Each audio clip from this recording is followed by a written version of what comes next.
We have an update to the story from yesterday that I covered, which the story wasn't from yesterday. I just covered it yesterday. But this is an update from the New York Post. Brooklyn bodega worker claims self-defense and fatal scuffle with neighborhood nuisance who threatened to effing kill him. Wow. So one of the Brooklyn bodega workers who got in a fatal tussle with a neighborhood nuisance claimed they were only defending themselves from the local troublemaker who threatened to, quote, effing kill them. One of them, Royal Deli and grill worker Kelvin Mello, told the Daily News that Gary Hill loudly barged into the business Monday night, then threatened workers when they asked him to quit screaming. He had shouted, "I want to fight you. I'm going to effing kill you. Any of you come outside and fight." Well, that's, yeah, you're threatening people. So here's the individual, Gary Hill. Looks like the two deli workers. Wait.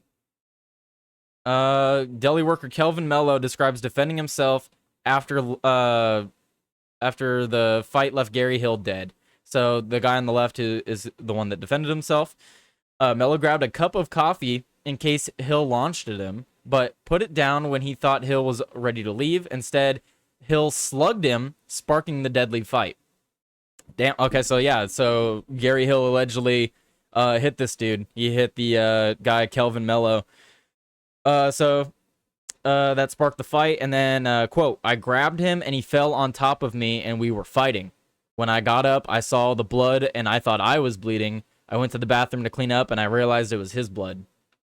During the struggle, another clerk jumped in to help Mello, 48, and struck Hill on the head with a baton.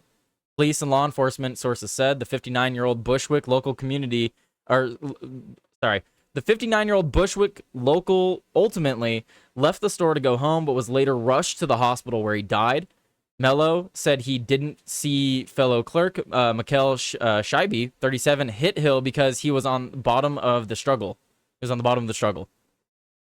Quote, "After the fight, Scheibe showed me the stick he was hitting him with.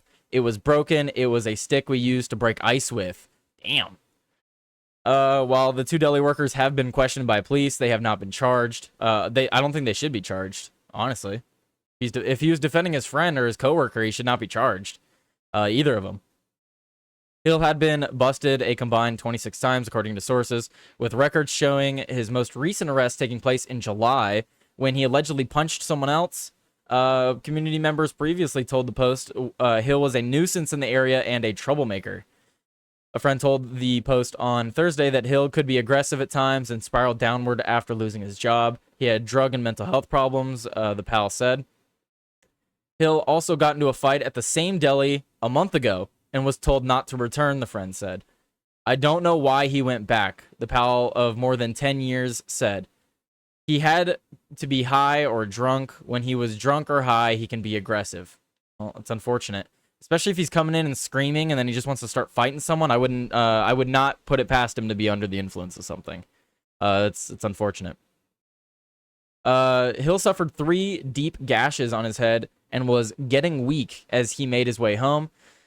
The friend said Hill claimed the deli workers jumped him, the friend recalled. The brother and the roommate were telling him to go to the hospital. "He couldn't stay like that. I don't want to go. I'm not going to the hospital." Wow. So he was refusing to go to the hospital. The brother told him, "You got to go. There might be internal bleeding." He was getting weak. Hill passed out about 30 minutes after he got home. The friend believes criminal charges should be brought in the case. Criminal charges for what? They were defending themselves.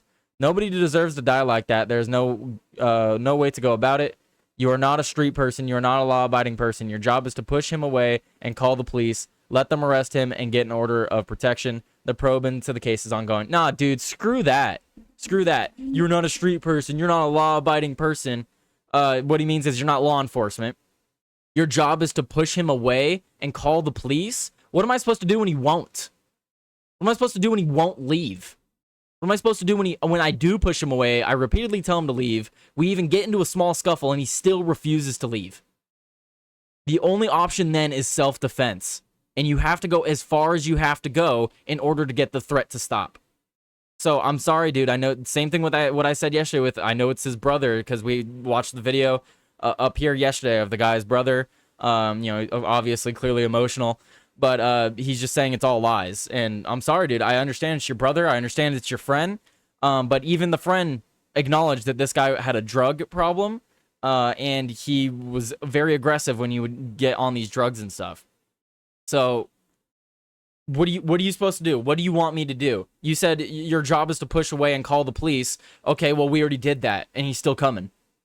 We already did that, and he's still coming. Are we supposed to just sit there and take it? Like, this is just ridiculous to me. But again, this is New York, so they don't really like they don't really like you to defend yourself there.